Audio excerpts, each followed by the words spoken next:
On nous assure que tout va bien se passer. Et pourtant, la défense planétaire vient d'être activée. Un objet baptisé 3DY Atlas fonce vers l'intérieur du système solaire, trop massif pour être banal, trop étrange pour être ignoré. Sa lumière pulse comme un phare et, à la fréquence de l'hydrogène, quelque chose parle ou fait semblant de parler. Est-ce une comète capricieuse, un artefact endormi ou une oreille cosmique qui nous écoute déjà? Si l'explication la plus simple n'est pas la plus rassurante, il va falloir de meilleurs outils que la panique. Restez jusqu'au bout. 5 hypothèses, des faits solides et une question qui pourrait changer notre manière de regarder le ciel. On entend souvent que les protocoles d'urgence ne s'allument qu'en dernier recours. Pourtant, la défense planétaire a été activée alors même que 3DY Atlas devrait passer à distance sûre. La raison n'est pas la panique, mais l'inconnu. Trajectoire difficile à mesurer, comportement imprévisible, indices physiques qui ne rentrent pas dans les cases. Autrement dit, ce n'est pas la probabilité d'un impact qui inquiète, c'est notre marge d'erreur. Et quand l'incertitude grandit plus vite que la comète, on sort la boîte à outils complète. Télescope braqué, calculs multipliés, hypothèses en rang serré. Concrètement, 3DY Atlas coche toutes les cases du cas spécial. Découvert en juillet 2025, il combine un gabarit imposant et une vitesse inhabituelle. Plusieurs kilomètres de diamètre, des milliards de tonnes estimées, et une course interstellaire qui file à plus de 200 000 km/h. Des paramètres qui, ensemble, compliquent terriblement les prévisions. Ajoutez une coma, ce voile de gaz et de poussière qui brouille les mesures, et vous obtenez un objet qu'on voit beaucoup, mais qu'on comprend mal. Dans ce genre de situation, chaque décimale compte, et chaque décimale hésite. Pourquoi cela vous concerne? Parce que 3DY Atlas agit comme un test grandeur nature de notre capacité à raisonner dans le brouillard. 3 familles d'indices alimentent l'alerte. Une dynamique trop fine pour un corps naturel banal, des signatures de matière et de lumière qui évoquent davantage une surface organisée qu'un caillou sale, et surtout des émissions à 1030 de MHz, la ligne de l'hydrogène, chère aux chercheurs de signaux intelligents. Aucune de ces pièces n'est décisive seule. Ensemble, elles forcent à ouvrir le champ des possibles, sans céder au spectacle facile. Ce que vous allez voir ici, un récit clair, qui démêle les faits des rumeurs, explique les indices sans jargon inutile, et pose 5 hypothèses, de la plus prosaïque à la plus dérangeante.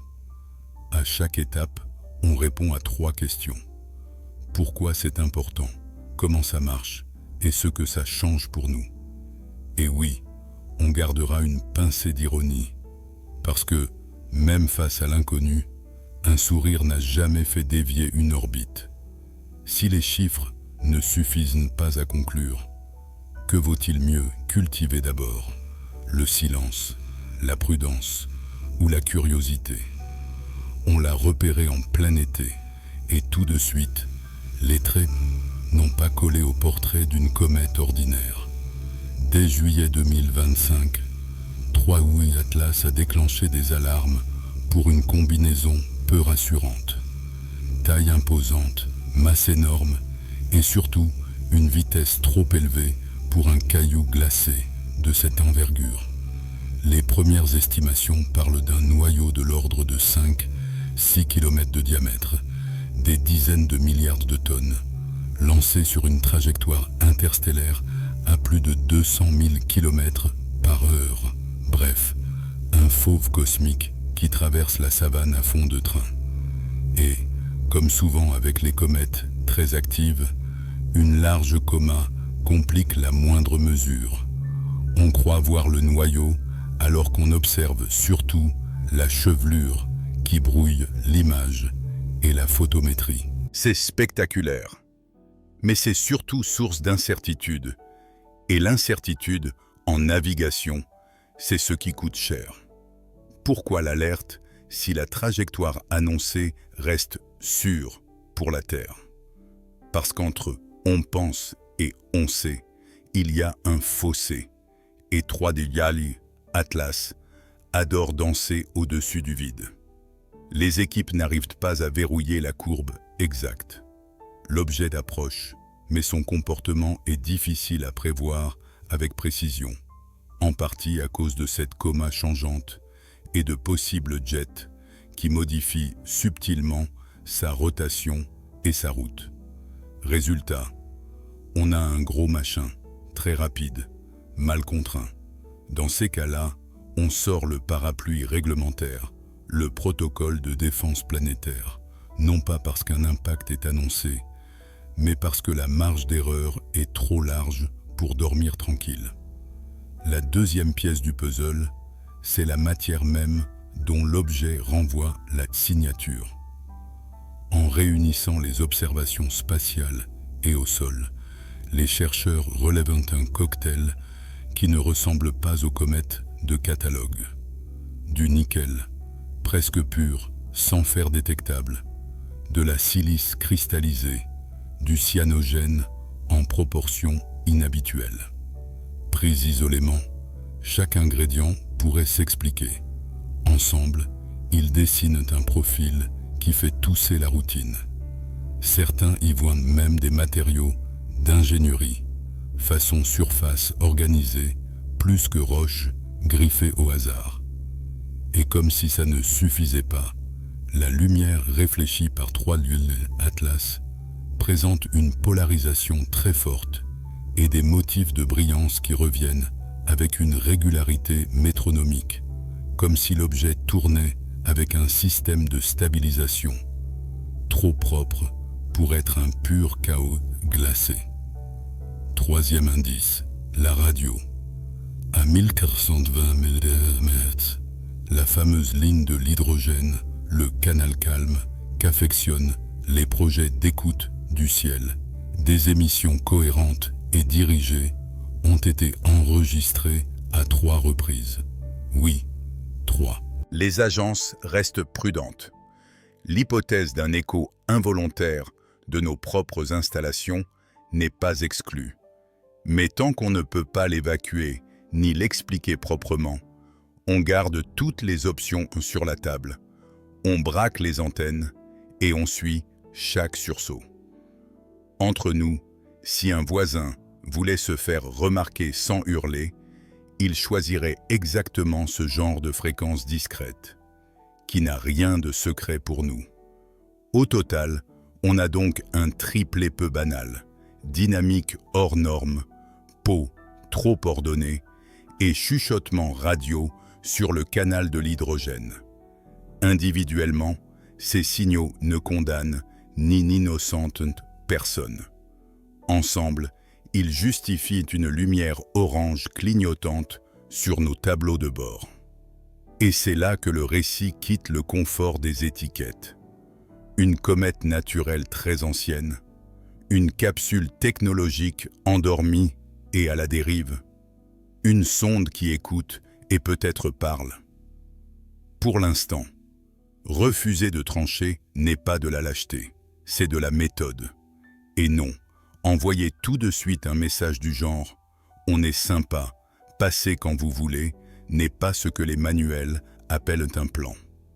Mesurer, c'est déjà interpréter. À partir de quel seuil une série d'anomalies cesse-t-elle d'être une coïncidence et devient-elle un message? Si l'on dresse le portrait robot d'une comète classique, on voit une boule sale de glace et de poussière, patchwork de cailloux agglomérés, pas une carrosserie de concept car. Or, 3D Atlas renvoie une lumière qui se comporte comme si sa peau avait été organisée, lissés par quelque chose de plus obstiné que le hasard. Les spectres parlent d'un nickel presque sans fer détectable, d'une silice passée par une phase de cristallisation nette et de cyanogène en proportions étonnantes. Pris séparément, ces éléments ne crient pas artificiels.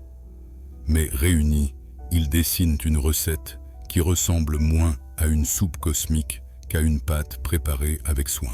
Pourquoi c'est important? Parce qu'en astrophysique, les compositions nous racontent l'enfance des objets. Origine, température, choc, histoire des glaces. Ici, le récit ne colle pas aux contes habituels. Comment mesure-t-on cette propreté de surface? Par la polarisation de la lumière réfléchie, en schématisant la façon dont les vibrations lumineuses s'alignent après avoir rebondi. Les comètes ordinaires, avec leur surface faux folle, dépolarisent le faisceau. Ça part dans tous les sens, comme une foule à la sortie d'un concert. 3D Atlas, lui, renvoie un taux de polarisation élevé, stable et surtout corrélé à un motif de brillance qui se répète avec une régularité presque horlogère. Ce combo évoque une rotation bien stabilisée avec des panneaux qui prennent la lumière à intervalles réguliers.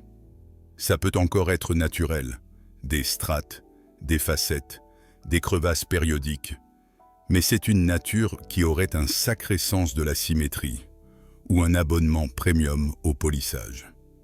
Et si nos instruments exagéraient? Bonne question. Entre la coma, qui ajoute un voile changeant, et les algorithmes de traitement d'image, on peut fabriquer des illusions. Pour le vérifier, les équipes croisent les capteurs, longueurs d'onde différentes, télescopes au sol et en orbite, et surtout des mesures indépendantes de la période de rotation. Si toutes racontent la même histoire, polarisation haute, motif récurrent, invariant géométrique, on tient une anomalie robuste. Si l'une décroche, on revoit la copie. En science, la beauté d'un signal ne compte pas. Ce qui compte, c'est sa ténacité quand on lui met la pression. Que cela change-t-il pour nous? D'abord, la hiérarchie des hypothèses. Une comète très ancienne et très travaillée par des cycles thermiques peut produire des surfaces vitrifiées, c'est vrai. Des impacts multiples peuvent aligner des strates, c'est vrai aussi.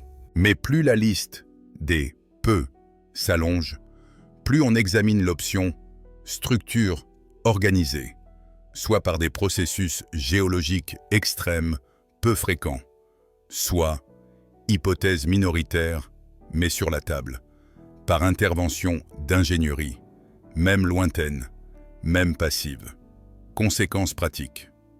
On surveille, comme du lait sur le feu, les micro-variations de période, les éventuels jets modulés, et tout changement de motif lumineux qui ne collerait pas à la simple sublimation des glaces. Au passage, un mot sur la silice cristallisée. Pour ranger ainsi ces atomes, la matière doit subir des conditions précises de température et de pression, ou bien des refusions locales qui agissent comme des mini-fours. Dans une comète standard, ce genre de four n'est ni homogène ni régulier. S'il l'est ici, c'est que l'histoire thermique de 3D Atlas fut soit très particulière, soit pilotée par une géométrie qui favorise des refusions périodiques, par exemple des arêtes ou des panneaux qui chauffent et refroidissent comme des ailettes. C'est technique, mais c'est la charnière entre une nature inventive et une architecture. Si la peau parle déjà trop clairement, que va dire la voix? À cette fréquence précise, 1320 MHz, la ligne de l'hydrogène, les oreilles de l'astronomie s'ouvrent toutes seules. Ce n'est pas un caprice. L'hydrogène est partout dans l'univers. Et cette bande reste étonnamment calme, idéal pour chercher un message qui ne se confond pas avec le bruit de fond. Or, 3 fois, des antennes ont capté une émission cohérente et dirigée venant de la zone de 3-8 Atlas. Les équipes officielles ont réagi avec sang-froid. Noter, vérifier et surtout ne pas conclure trop vite. Un écho de nos propres installations terrestres, une interférence possible, mais assez sérieux pour rester en alerte. Pourquoi 1320 MHz fait-il autant parler? Parce que c'est le numéro facile à se rappeler du cosmos. Si une intelligence voulait se manifester sans hurler, elle choisirait une fréquence que d'autres civilisations peuvent deviner par elles-mêmes. Pas besoin de partager la même langue. Il suffit de partager la même physique. D'où la précaution redoublée. La première tâche, c'est de démonter l'hypothèse prosaïque, parasite, réflexions involontaires, avant d'ouvrir le tiroir « message ». L'ironie, c'est que plus on se méfie, plus on écoute. Et plus on écoute, plus on a une chance de surprendre quelque chose qui n'était pas destiné à nous. Un peu comme tendre l'oreille au café. On ne cherche pas les ragots, mais on les entend très bien. Ce signal s'inscrit dans une séquence déjà peu ordinaire. Composition trop nette, polarisation très élevée, motif de brillance périodique, puis ces salves radio sur la fréquence la plus symbolique qui soit. Pris ensemble, ces indices ont suffi à déclencher les procédures sérieuses. Télescope braqué, réseau coordonné, protocole de défense en mode veille active. Non pas parce que l'impact est en vue, mais parce que la somme des anomalies mérite un traitement de cas majeur. Et lorsqu'on a demandé aux experts s'ils pouvaient affirmer à 100% que 3-Dwalden Atlas n'est qu'une comète, la réponse a été claire. Non, pas avec les éléments actuels. D'où l'ordre implicite. Documenter, surveiller, comparer, sans hystérie. Que faire pendant qu'on écoute? Multiplier les tests d'origine. Vérifier la direction exacte, la dérive Doppler, les corrélations avec la rotation. Croiser les observatoires et s'astreindre à une discipline simple. Si le signal réapparaît avec les mêmes caractéristiques et qu'on écarte les échos terrestres, l'hypothèse émission artificielle gagne un cran. À l'inverse, si chaque apparition change de profil ou se laisse expliquer par des réflexions, on rétrograde l'alerte. La règle est saine. En science comme en escalade, on appelle prise que ce qui ne glisse pas sous les doigts. Si quelqu'un parle sur la ligne de l'hydrogène, parle-t-il à nous? Ou simplement près de nous? Prenons la voie la plus économe en miracle. 3-8. Atlas serait une comète, certes, mais une comète extrême, échappée d'un congélateur interstellaire et sculptée par des cycles thermiques que nous voyons rarement. Ce scénario explique déjà plusieurs pièces du puzzle. En s'approchant du Soleil, un noyau riche en glace volatile s'active. Sublimation, jets, coma et parfois queues multiples. Des régions qui chauffent et refroidissent de manière répétée peuvent vitrifier localement la silice, créer des faces lisses, voire révéler des motifs géométriques apparents. Ajouter des impacts anciens, un peu de rotation bien calée par l'effet Yorp, et l'on obtient un corps qui imite par endroits une surface organisée. En d'autres termes, la nature, quand on lui laisse du temps, sait faire des trucages convaincants. Reste l'épine du nickel, presque pure, et des polarisations élevées. Là encore, l'avocat du naturel a des arguments. Certaines régions du noyau pourraient être hétérogènes au point de présenter des poches enrichies, héritage d'une enfance chimique exotique loin de notre Soleil. La polarisation, elle, grimpe quand la lumière rebondit sous des angles répétables. Anfractuosité alignée, crête récurrente, alternance de terrains sombres, sauts clairs à la surface.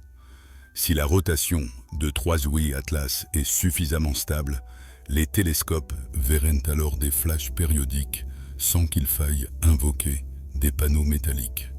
En bref, pas besoin d'ingénierie si l'horloge interne de la comète et sa géométrie font le travail. Que deviendrait la chronologie si l'hypothèse cométaire tient? Le passage au plus près entre les orbites de Mars et de la Terre devrait s'accompagner d'une augmentation nette de l'activité. Coma plus dense, jets plus nombreux, variations photométriques plus rapides. Après le périhélie, l'objet se calmerait, sa coma se raréfierait et la polarisation se déformerait au rythme des terrains qui se dévoilent et se recouvrent. Un tel cycle est stable. On peut suivre la période de rotation, chercher des retards thermiques et comparer les signatures spectrales au fil des jours. Si tout colle à un manuel cométaire, même un manuel un peu premium, l'hypothèse gagne des points. Pourquoi cette hypothèse modeste est-elle utile? Parce qu'elle fixe une ligne de base. Tout écart robuste devient, du coup, significatif. Si les motifs lumineux restent trop horlogés malgré des jets chaotiques, si la polarisation ne réagit pas à la géométrie attendue, si des micro-manœuvres apparaissent sans qu'on puisse les attribuer à des dégazages, alors le naturel recule et l'on grimpe d'un cran vers les scénarios artificiels. À l'inverse, si l'activité suit la partition thermique prévue, nous aurons appris quelque chose de précieux sur la diversité des comètes, y compris celles qui naissent hors de notre berceau solaire. Dans la vie quotidienne, c'est un peu comme ouvrir un vieux frigo de colocation. Parfois, ce qui lui au fond est juste de la glace, façonnée par des dégels recongèles, pas une installation artistique. L'important est de mesurer sans forcer l'interprétation. Les comètes nous surprennent depuis qu'on les observe sérieusement.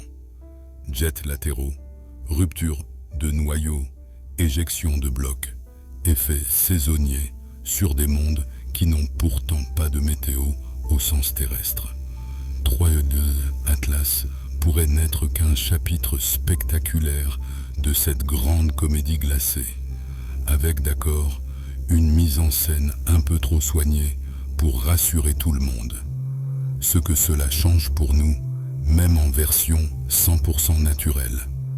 La nécessité de renforcer notre instrumentation, d'affiner les modèles de dégazage et de rotation, et de consolider les protocoles de veille quand un objet cumule taille, vitesse et incertitude. Ce n'est pas l'hystérie qui sauve, c'est la discipline. Plus nos baselines seront solides, moins nous confondrons l'exceptionnel avec l'extraordinaire. Et si, malgré toutes ces bonnes raisons, il restait quelque chose qui ne colle pas au manuel? Passons alors à l'idée suivante. Imaginons qu'il ne s'agisse pas d'un voyageur naturel, mais d'un artefact en dérive, mis en sommeil depuis des lustres. L'idée n'est pas si folle. Une capsule dépourvue de propulsion visible, stabilisée par une rotation régulière, peut traverser l'espace des siècles durant sans s'user, un peu comme une toupie qu'on aurait laissé filer sur une table sans frottement. Dans ce tableau, 3 Atlas ne fait presque rien. Il est les motifs de brillance périodique, la polarisation élevée, la constance étonnante de sa rotation irène bien avec une structure dont certaines surfaces reflètent la lumière à intervalles fixes, comme des panneaux ou des facettes, pas forcément métalliques, mais dessinées. Comment tester ce scénario sans se raconter d'histoire? D'abord par l'inertie. Une sonde endormie ne corrige pas sa trajectoire. Si l'on filtre soigneusement les effets de dégazage cométaire qui miment des mini-propulsions. On doit retrouver une route gouvernée exclusivement par la gravité. Ensuite par la thermique. Un objet creux, compartimenté, ne se réchauffe pas comme un bloc glacé. Ces courbes de température trahissent des cavités, des couches, des matériaux différents. Enfin par les signatures micro-ondes. Certaines structures, même passives, résonnent à des fréquences précises. Si ces résonances se répètent quand l'orientation change, on tient une piste d'ingénierie. Ici, la patience est notre amie. Il faut guetter les moindres écarts qui persistent malgré le bruit. Pourquoi ce serait important? Parce que cela ferait de 3D Atlas un message en soi, même muet. Une civilisation peut déposer des artefacts dormants pour échantillonner des systèmes stellaires, comme on laisse des balises en randonnée. Le contenu n'est pas forcément un disque de données.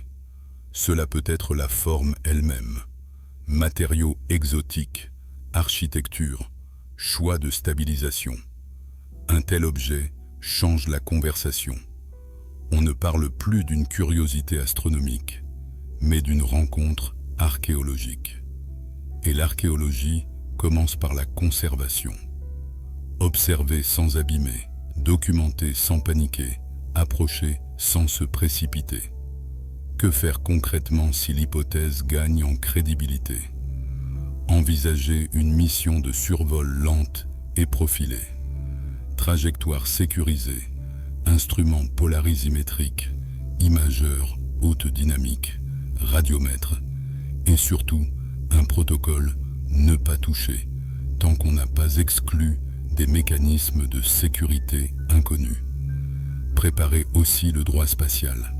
À qui appartient un artefact dormant? Quelle éthique d'étude s'applique si nous le soupçonnons d'être un dépôt culturel, pas un déchet? L'enjeu dépasse la science. C'est une question de comportement face à l'altérité. Et l'argument du signal radio, alors, une sonde endormie peut réveiller un sous-système en passant un seuil d'illumination, ou quand un capteur reçoit une stimulation inattendue. Si les salves à 1420 MHz coïncident avec des phases d'éclairement bien déterminées, on pourrait envisager un mode ping non intentionnel. Pas un message adressé, mais un clignotement technique. Dans ce cas, 3D Atlas ne dit pas « bonjour », il respire. Et si, plutôt que de dormir, l'objet écoutait déjà? Passons à l'idée d'une sonde active. Changeons d'échelle mentale. Au lieu d'un artefact en veille, imaginons une plateforme qui travaille. Elle écoute, calcule, règle sa rotation, module sa surface comme on entrouvre des stores pour mieux voir dehors. Les motifs de brillance réguliers deviennent des pings de calibration. La polarisation élevée, un effet d'ailette orientable. Et les à-coups à 1420 MHz, des tests de liaison. Pas un « bonjour » franc et massif. Plutôt un « est-ce que la ligne est claire ?» Une sonde active ne ressemble pas à nos films préférés. Pas de projecteur bleu, ni de vrombissement héroïque. C'est un objet têtu qui réduit l'incertitude centimètre par centimètre jusqu'à ce qu'il sache exactement où il se trouve et ce que nous émettons. À quoi reconnaîtrait-on son intention technique? D'abord, à des manœuvres fines qui ne cadrent pas avec des jets cométaires. Micro-changements d'orientation corrélés à l'angle Soleil-Terre-Objet. Délai constant entre l'illumination et les sursauts radio, dérives Doppler qui trahissent de petites poussées non gravitationnelles. Ensuite, à des séquences répétées. Si un motif ABAB revient quand la géométrie se répète, on tient un algorithme, pas une improvisation de gaz glacé. Enfin, à une économie. Une sonde active fait le minimum nécessaire pour obtenir le maximum d'informations. En clair, elle n'a ni le temps ni l'énergie pour faire des cabrioles. Chaque geste a un sens, même si nous ne le comprenons pas encore. Que changerait cette hypothèse pour nous, ici, sur Terre? Deux stratégies s'opposent, et elles disent quelque chose de notre caractère. La première est la discrétion. Réduire nos émissions radio, éteindre les projecteurs du ciel, bref, tirer les rideaux. Avantage, on évite d'alimenter l'analyse adverse. Inconvénient, on renonce à nous-mêmes, à nos conversations planétaires. Pour gagner quoi? Un silence incertain. La seconde est la clarté. Rester lisible, multiplier les balises honnêtes et affirmer une capacité de suivi continu. Pas une posture de défi, plutôt l'étiquette du marin. Lumière de tête allumée, cap stable, message court et compréhensible. Dans les deux cas, il faut des procédures. Qui parle, avec quelle phrase, et qui décide d'arrêter de parler si un paramètre devient dangereux. Reste la question brûlante. Doit-on engager le premier dialogue? Les arguments pour sont séduisants. Si c'est une sonde, elle s'attend à une réponse. Si c'est un test, rester muet fait perdre des points. Les arguments contre sont simples. Chaque bit envoyé est un morceau de nous, publiquement archivable. La bonne nouvelle, c'est qu'on peut répondre sans dire qui nous sommes. Envoyer des patterns non linguistiques, séquences mathématiques élémentaires, balises neutres qui affirment surtout notre compétence technique. L'équivalent cosmique de lever la main en classe sans donner son adresse postale. Et si quelqu'un, là-bas, comprend, il saura qu'il a affaire à des voisins capables de prudence. On pourrait évidemment diffuser un long message diplomatique en 36 langues, mais ce serait l'équivalent spatial d'envoyer un CV de 10 pages pour demander « Vous recrutez ». Mieux vaut un bonjour propre, court et mesurable, qui prouve qu'on sait compter, qu'on sait écouter et qu'on sait s'arrêter. Supposons maintenant que 3W Atlas ne cherche pas un emploi, mais de l'aide. Et si tout ce que nous lisons comme des tests n'était qu'un appel discret? Et si 3W Atlas n'était ni un laboratoire volant, ni une balise d'écoute, mais un navire qui fuit? Un appareil assez subtil pour se déguiser en comète, profiter de la coma comme d'un manteau de brouillard, et se laisser entraîner par la gravité pour économiser chaque watt. Dans ce scénario, les motifs de brillance réguliers ne seraient pas un code, mais la signature d'une survie organisée. Panneaux ou arêtes qui gèrent de la chaleur, rotation stabilisée pour répartir les contraintes, et émissions radio brèves qui ressemblent plus à un bip de santé qu'à une harangue diplomatique. Comment reconnaît-on un SOS cosmique quand on en voit un? Par des cycles. Une détresse rationnelle n'émet pas en continu, elle cadence. On s'attendrait à des salves répétées avec un rythme constant, assez lent pour économiser l'énergie, assez robuste pour survivre à la neige radio de la coma. Côté thermique, un vaisseau endommagé montre des asymétries, zones qui chauffent trop vite, plateaux de température qui trahissent des cavités remplies ou des isolants épuisés. Côté trajectoire, il ne fonce vers rien, il évite. Pas de rendez-vous précis, pas d'approche serrée, juste des fenêtres orbitales qui minimisent les risques, comme un naufragé qui vise la haute mer plutôt que la côte hérissée d'écueils. Pourquoi ce scénario mérite-t-il une place à la table, malgré son parfum de science-fiction? Parce qu'il réconcilie plusieurs bizarreries. Le camouflage cométaire explique la coma épaisse. La régularité lumineuse explique la rotation trop propre. Les bips à 1420 mm expliquent un protocole de compatibilité minimale, la ligne la plus universelle pour quiconque sait un peu de physique. Il est moins spectaculaire qu'un vaisseau qui allume un projecteur au-dessus de la Terre, mais plus compatible avec une intelligence qui pense survie d'abord. Les marins l'ont appris avant nous. On ne hisse pas des voiles de fête quand on écope. Que faire si des indices convergent vers la détresse? D'abord, ne pas projeter nos réflexes. Une aide mal calibrée peut devenir une menace, pour eux comme pour nous. On privilégie donc l'assistance passive. Cartographier précisément l'environnement. Publier des éphémérides propres. Clarifier nos couloirs orbitaux afin d'éviter des malentendus cinématiques. En parallèle, on prépare une fenêtre de rendez-vous hautement réversible. Trajectoire qui se dénoue sans consommation excessive si l'autre partie ne répond pas. Capteur non intrusif. Lien radio non identifiant. L'objectif est de proposer une échelle jetée par-dessus bord, sans tirer le naufragé vers nous de force. Il y a aussi un volet éthique. Si c'est un appareil culturel, peut-être habité, peut-être automatisé, que devons-nous? La règle des premiers secours s'applique étonnamment bien. Se signaler, évaluer, ne pas déplacer un blessé sans raison. Dans l'espace, déplacer veut dire forcer une manœuvre qu'il ne peut pas faire.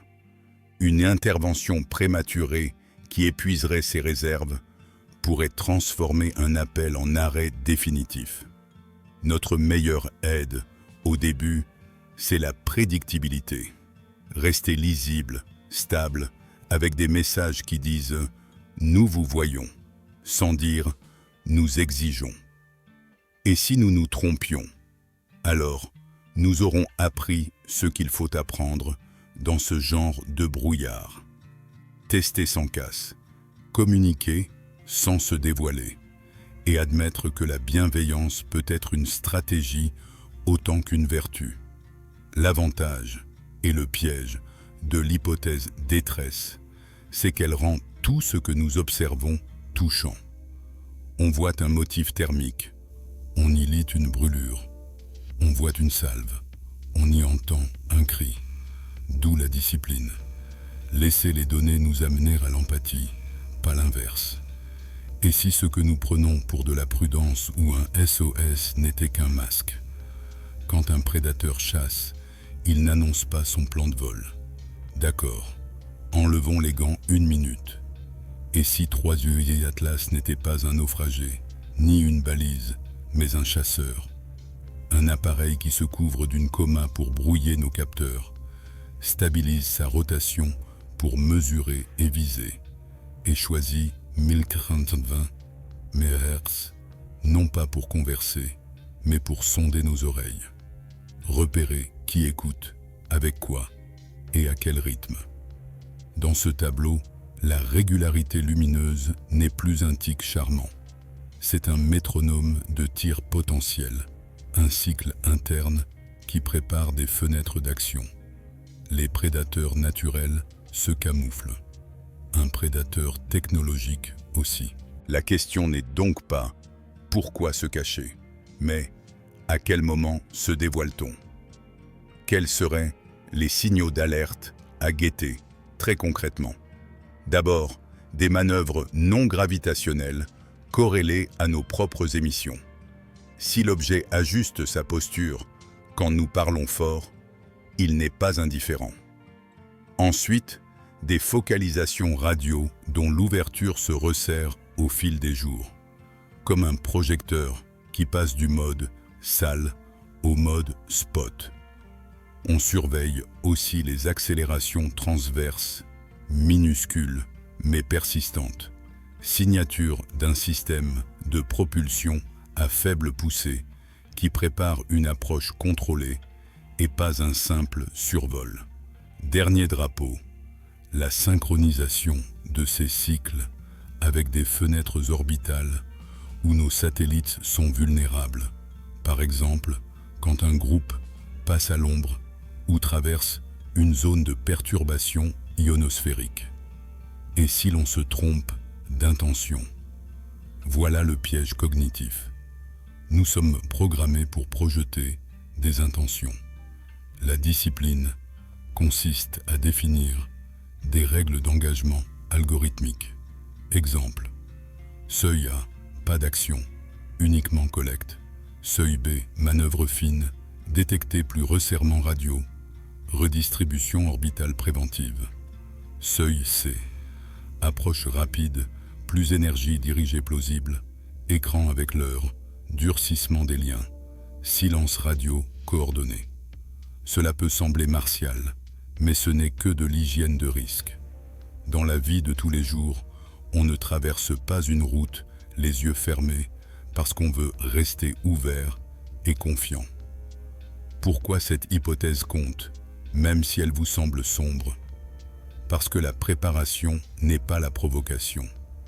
Établir un plan anti-escalade, prioriser la désaturation, standardiser un langage minimal de signalisation codé mathématiquement. Tout cela réduit les malentendus. Paradoxalement, la meilleure arme d'une espèce qui ne veut pas se battre, c'est d'être prévisible.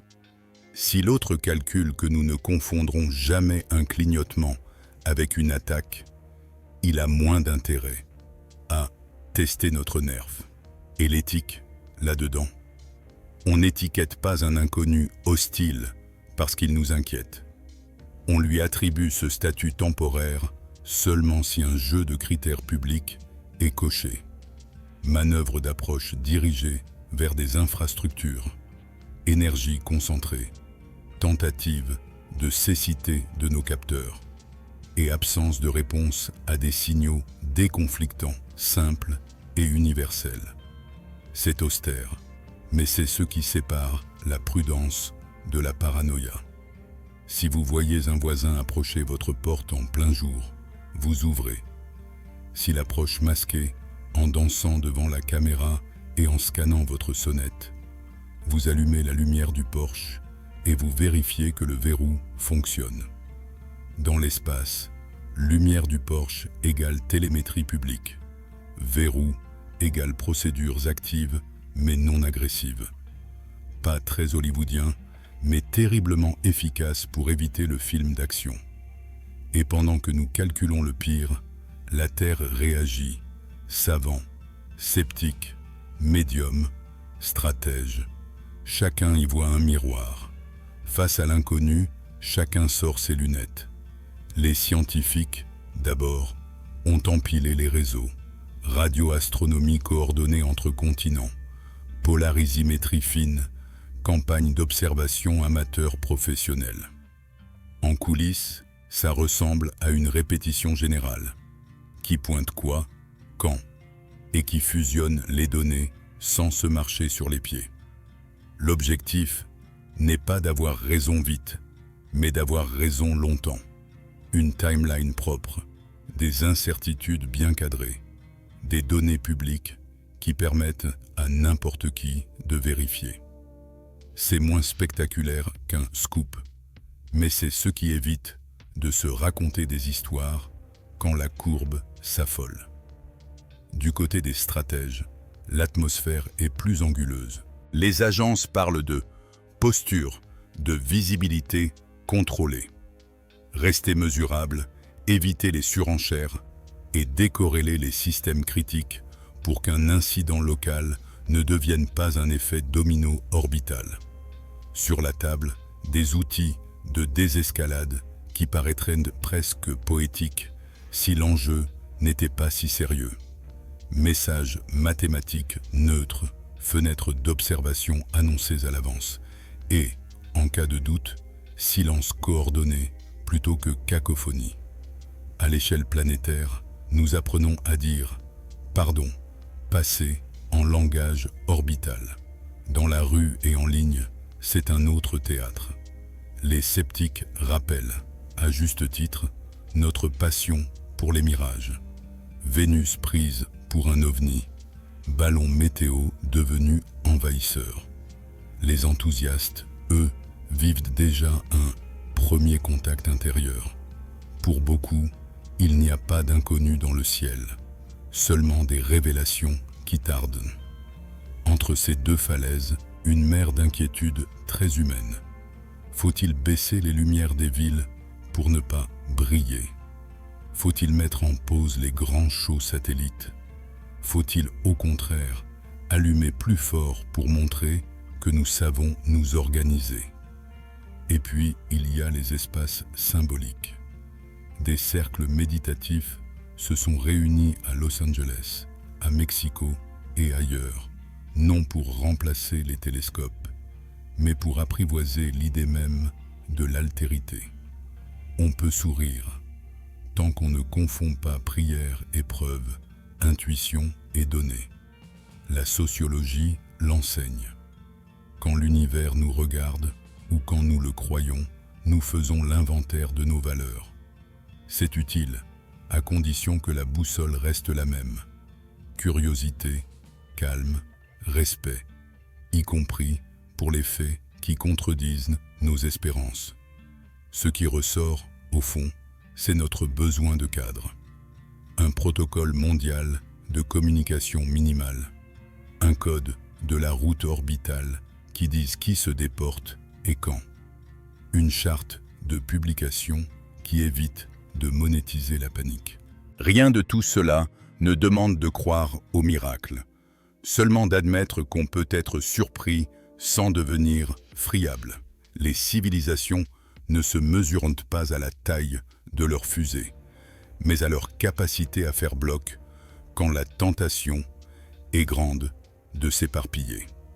Très bien, nous savons comment nous réagissons, mais que devons-nous changer concrètement dans nos capteurs, nos lois, nos réflexes pour la prochaine fois, qu'elles soient cométaires, archéologiques ou autres? Commençons par les outils. 3 gouilles. Atlas nous rappelle que la frontière entre assez bon et vraiment suffisant est mouvante. Côté observation, il faut renforcer 3 piliers. La polarimétrie à haute cadence pour suivre en temps quasi réel les changements de texture apparentes. La radioastronomie distribuée, réseau d'antennes synchronisées capable d'écarter vite les faux positifs.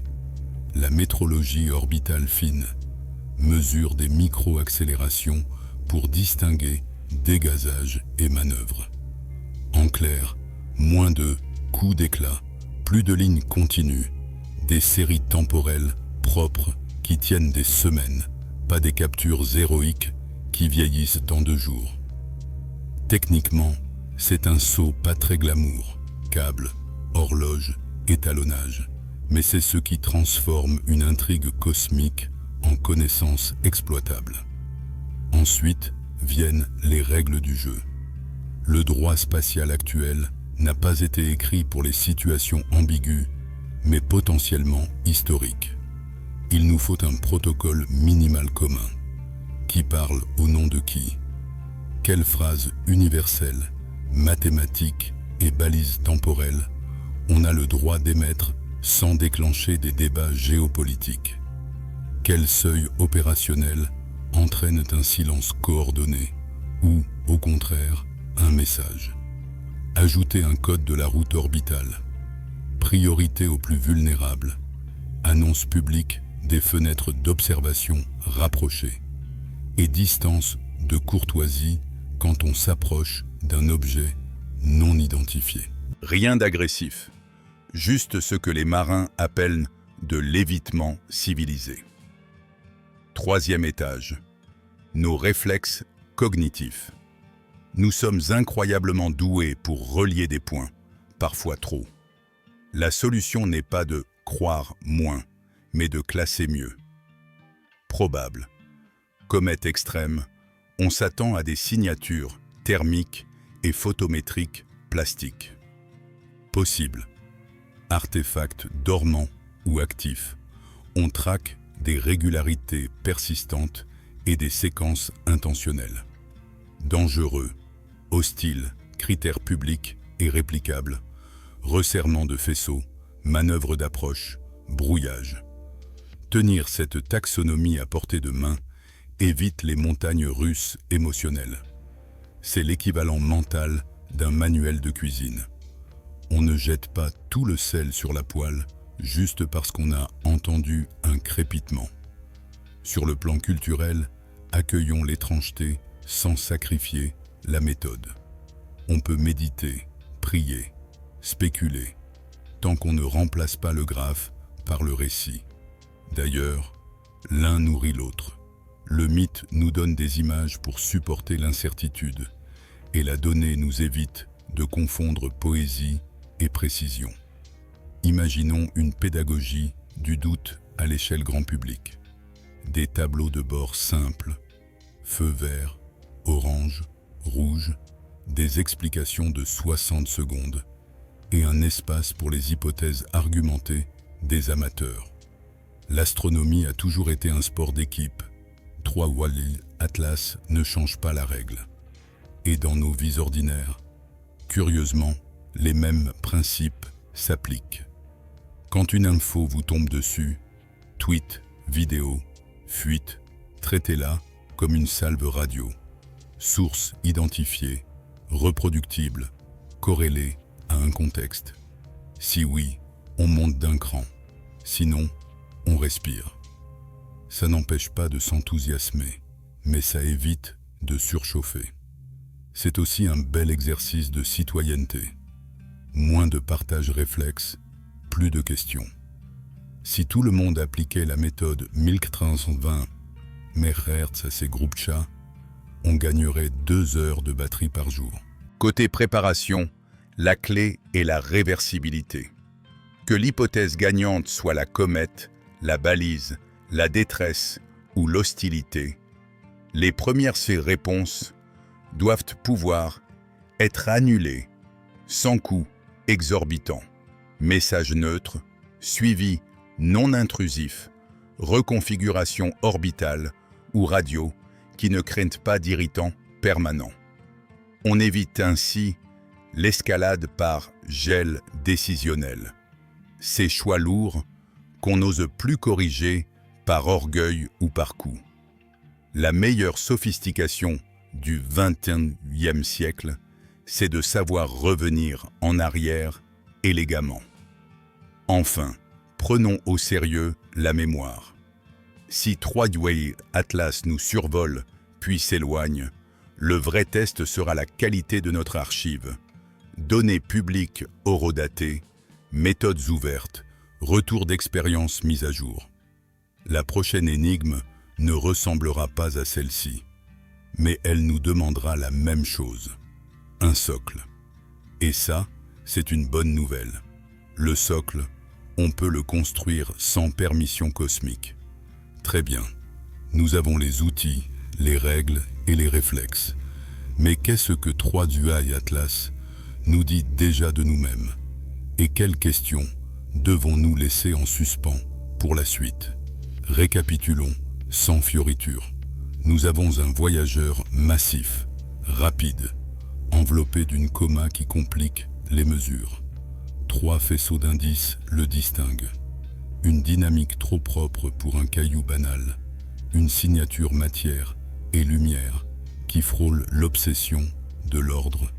Et des salves à 1320 MHz, le canal le plus universel qui soit.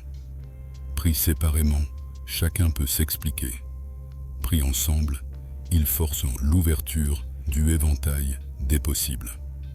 Côté hypothèse, la supercomète naturelle reste la ligne de base. Cycle thermique extrême, texture vitrifiée, rotation stabilisée par des millénaires de lumière solaire. Elle explique beaucoup, à condition d'accepter une nature très perfectionniste. La sonde endormie transforme l'objet en archive. Pas d'intention manifeste, mais des indices de structure. Un message muet, légué à qui saura lire les surfaces et la chaleur. La sonde active Ajoute la logique des tests. Calibrer, écouter, parler par touche, optimiser l'information au moindre coût énergétique. Le vaisseau en détresse concilie le camouflage cométaire, les cycles économes et des bips minimaux. Survivre d'abord, expliquer ensuite. Enfin, l'option hostile n'est pas une prophétie, c'est un contrôle technique de notre sang-froid. On définit des critères publics d'alerte. On prépare la désescalade. On reste lisible. Ce que cela change déjà. Nous avons appris à hiérarchiser nos réflexes. Avant le spectaculaire, la continuité des données. Avant le verbe, la mesure. Avant l'ego, la coordination. On pourrait croire que cela rend l'histoire plus froide. C'est l'inverse. La patience méthodique augmente la chance de l'émerveillement vrai, celui qui survit aux vérifications. Ce que nous ignorons encore, l'intention, s'il y en a une, la structure interne, l'origine exacte. Les prochains jalons seront simples à formuler et difficiles à obtenir. Une courbe de rotation qui se déforme avec l'activité, ou pas. Des signatures radio qui reviennent à géométrie constante, ou pas. Des micro-accélérations qui refusent l'explication par dégazage, ou pas. 3 ou pas valent mieux qu'un grand Eureka mal acquis. Et nous, dans tout ça, 3 Atlas agit comme un miroir. Sommes-nous capables d'être prudents sans devenir peureux, curieux sans être crédules, accueillants sans nous dissoudre? La vraie maturité technologique n'est pas de posséder de gros tuyaux, mais de savoir quand se taire, quoi dire et comment archiver. La vraie maturité morale n'est pas d'avoir une opinion tranchée, mais d'accepter que parfois, le cosmos nous demande une réponse en plusieurs temps. Et si le premier contact, ou son contraire, n'était pas un événement, mais une habitude à prendre, une routine d'écoute, de clarté et de retenue qui, à force, nous rend fréquentables pour qui passe à portée. Si c'est juste une comète, nous aurons musclé nos outils. Si c'est plus, nous aurons musclé nos nerfs. À vous, quelle hypothèse tient le mieux et pourquoi? Qu'auriez-vous mis dans une sonde endormie, destinée à être trouvée par d'autres? Avez-vous mené des observations amateurs utiles? Photométrie, radio, quelles conditions, quels réglages? Racontez vos méthodes, vos doutes, vos trouvailles. Ici, la discussion vaut autant que la conclusion. Et surtout, gardons le cap. Curiosité, calme et respect des faits. C'est notre meilleure carte de visite, quel que soit le visiteur.